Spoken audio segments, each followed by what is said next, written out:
kes siin takanpool, et tulge ligemale, et nüüd on väga oluline hetk saabuman.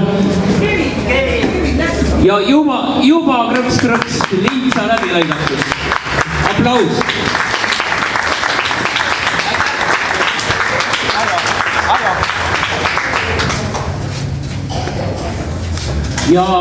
Ja nüüd annas häämeelega sõna minister Pomerantsile. Ja teeme ka nüüd, ütleme, nüüd sellest momendist on nüüd tänavat ikkagi liiklemiseks ja jalakäijate osad jalakäijatele on ju? Jah, kõige.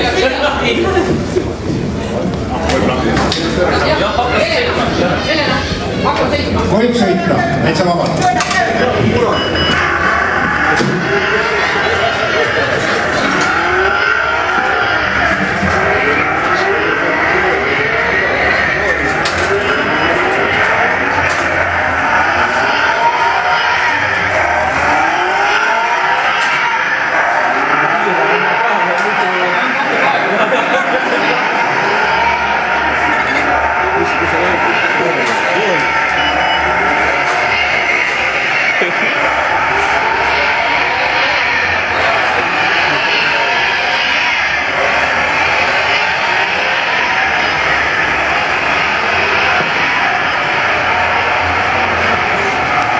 Nii, tere päevast, head inimesed, minu poolt, kui ma selle kutse sain, siis võtsin selle suurima rõõmuga vastu, sellepärast, et punkt 1 idee on väga hea.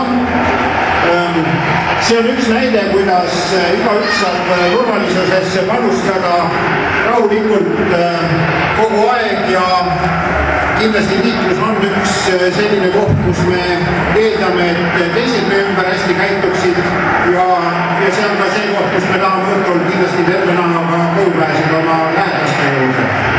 Ja mis võib-olla veelgi tähtsam, et aastal inimestel linna minekuks on nüüd palju paremad võimalused, saab tulla praktiliselt jala ja oma linnaskäigu vajadused ära rahuldada, ilma et selleks peaks mingid bussipiletid kulutama või kuhugi kaugele minna ja saab lõunaks enne koju tagasi minna maale.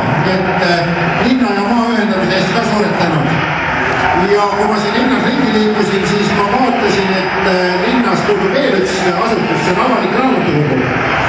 Nii et ma näen, et ruumi on, et kohalik linnavõim kindlasti siis ka avab siin kohaliku raamatukogu ja ma annan siia raamatukogusse esimese sellise väikese raamatu, mis on turvalisuspoliitika aastal 2010 ja siin on ka oma roll ja koht liiklusel, nii et jõudu pererahvale või siis ütleme linna peale linnapidamiseks ja kindlasti tegemist väga tihti algatuse